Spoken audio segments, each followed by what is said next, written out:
Nó xua cứ chia hai sân ly dân. Nó xua ba sân hay khó xia gì. Nó rằng gì ra ya xua nhầm đi. Bỏ bỏ chùa chỉ buồn ra trả bỏ. Gia tăng lỡ lình rung soi tia tia. Ngô ngô ba chia lo gì tông mong. Muốn đào tung lung sĩ tương nhà bó. Nam muốn trộm cho ôi ra tao rong rong.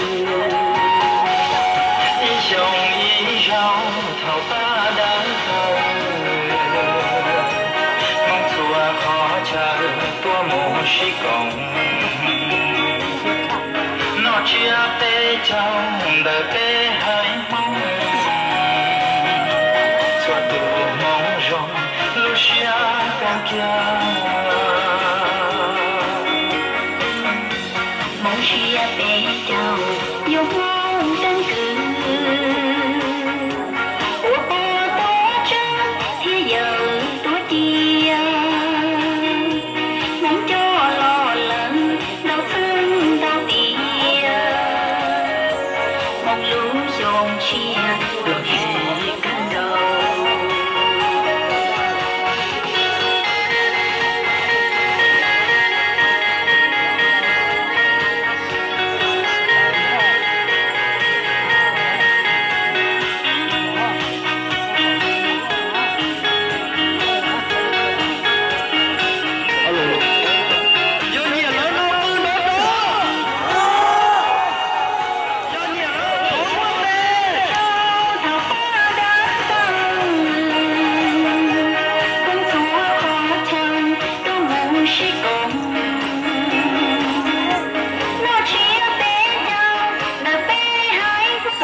Hmong căn cứ.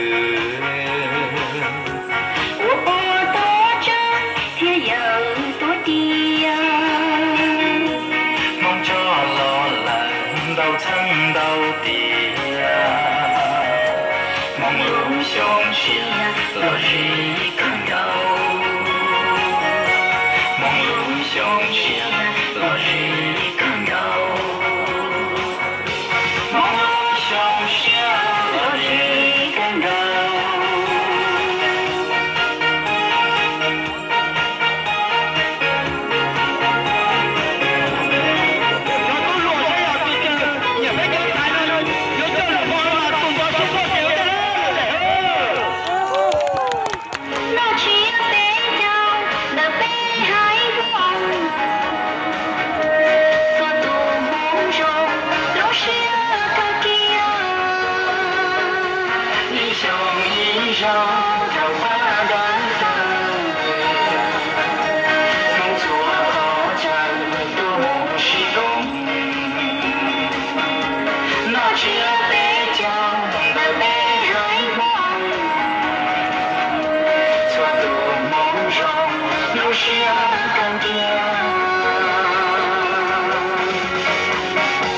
Mong chia về chồng do mong căn cứ.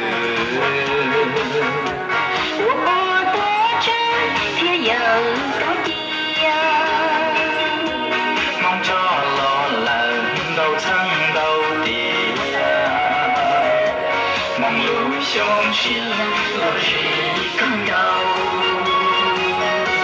Mong lưu xuống chia lo gì càng đau.